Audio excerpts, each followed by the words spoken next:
Okay, if you were an Asian kid and you had to do music lessons and you got sick of it and are thinking of ditching music, this is gonna be my attempt to convince you to stick with it. And I feel qualified to say this because let me show you something.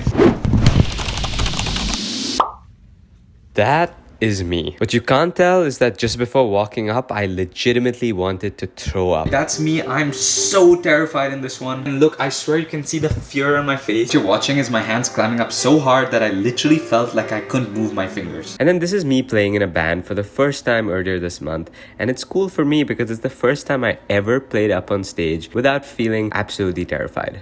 So what changed? What made me go from being absolutely terrified to being completely fine playing music with other people at that?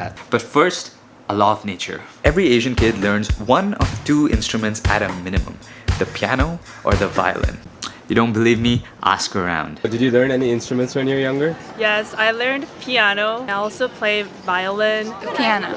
The piano. Piano, alto sax, and the flute. Piano and violin. And if you pay attention long enough, you'll notice the pattern, which is Asian kids learn some instruments. Number two, that usually because they're doing it out of obligation, they lose interest and they sort of give it up. But then number three is that they find their passion again. And so this is kind of what we're going to talk about. First, why does every Asian kid learn piano or violin? Then why is everyone sort of losing interest? And then the stuff I did personally to find that passion again. And hopefully it's some pointers that you can do too. My instrument was the piano. And I guess it wasn't really something you think about why you're doing just because every other Asian kid is learning an instrument. But I started learning piano and then also doing piano exams and doing the grades. And that was always such a nerve-wracking experience for me. Going into those rooms and there's some super fancy, absolutely probably crack person at music sitting there one-on-one judging every tiny bit of music you're playing. That was scary, man. While I was editing this, I figured I should add this. I was thinking about, wait, why does every Asian kid plays piano or violin? There's this Carl Jung quote, which is, nothing affects the life of a child so much as the unlived life of its parent. And when you think about it, for children of immigrant parents, they're usually in a position where the parents can give opportunities to their kids that they never got themselves. Then I was thinking piano and violin are sort of high-class instruments, unlike, say, guitar or drums or bass guitar. And I guess learning piano helps with learning other instruments a lot. And I'm not saying this is a conscious decision, but I think sort of subconsciously on a big scale, Asian parents feel like they're doing it for their kids, but there's a part of it where they're sort of living vicariously through them. I think this is sort of the tragedy. I think kids can't communicate that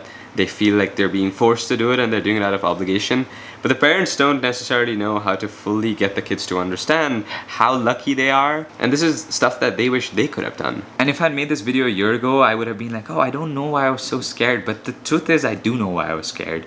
It was because I never really practiced. And I've thought a lot about why. So at least for me, the feeling of doing things out of obligation or not really thinking why I was doing it, crowd out the feeling of like, wait, I maybe actually really enjoy doing this. I think when like a teacher is teaching you how to play piano, they're also supposed to teach you how and like why to love the piece that you're playing. And I feel like that wasn't there. And point being this, I read somewhere that people who were forced to do music lessons when they were a kid would start to resent it. They would stop doing it thinking they hated music, and then 20, sometimes even 30 years later, that spark for music would stick with them and they'd return to it, this time with a feeling of love and wanting to learn. And I figured, why go through all these motions over 30 years? Let's just do that now. And so I stopped doing exams. And I just picked up more complicated pieces. I learned Clair de Lune because I saw it on Ocean's 11. I studied Pathétique in a music class in high school, and so I learned that. I learned Rachmaninoff's Prelude because it's just awesome. It's not like I learned to a concert level of good, but it finally felt like I was actually doing something as opposed to learning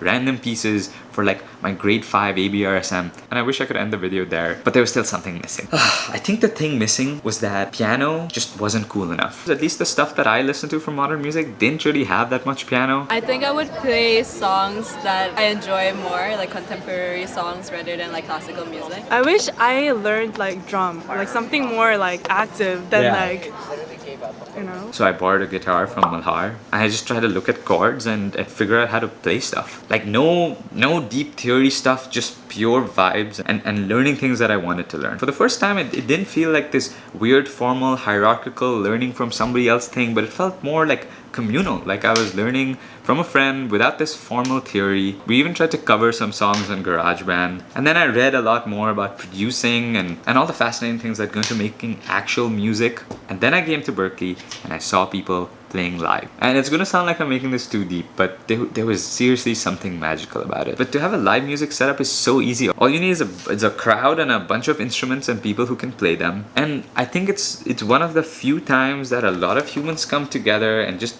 get synced into the same emotional headspace. I think what was so different about it is I grew up with music being this sort of formal exchange. Pin drop silence, every single note you're gonna play is gonna be judged. Before I walked up, I was fully aware that there's a bunch of like Asian prodigy kids half my age who are gonna blow it out of the park compared to what I'm playing. You make even a single mistake, everybody hears it. It was like something that had to be judged, not something that had to be shared. And here there was, just a bunch of people playing some music. You could barely even tell when they made a mistake. It was more about the vibes, less about the formal technicalities of what they were playing. And then this semester, out of the blue, some people I know started a band and needed a keyboardist. And before I knew it, I was playing at this amazing venue with over 100 people in the room. And what was different from every single other time I've ever played music up on a stage is that I just wasn't that scared. It's just like you knew that this isn't some formal recital, this is just having fun with a lot of people. And this is totally me going up and playing once in a band,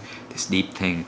But it felt like a deep thing to me. Because when you go from being terrified of something to all that fear just evaporating in one go, that's a pretty crazy thing. And that's why I'm happy I stuck with it, and that's why I'm gonna make a request, which is if you're lucky enough to have been able to learn an instrument, don't take it for granted. You can be more than a consumer, you can be a producer. And after a certain point, people see their parents forcing them as a good thing. I wanted to stop playing so many times throughout my childhood, but they never let me. But now actually I'm so thankful they forced me. I really wish my parents just forced me to do it anyway. You wish they forced you to stick with it? Yeah, I wish they did. And if you feel like you don't love music anymore, you can change what music means to you. It doesn't need to be this formal thing. I actually stopped taking lessons at 10 years old, and then piano became a lot more fun after that. You can keep playing as shittily and as irreverently as you want. You can learn random chords and mess with them on your instrument. You can mess with them on an instrument you barely know how to play. You can play with people, you can play in front of people, you can make music on your laptop or just play on the instrument for yourself. There is no monopoly on how to experience music, either as a consumer or a producer of it. And so might as well figure out what way of interacting with it works for you.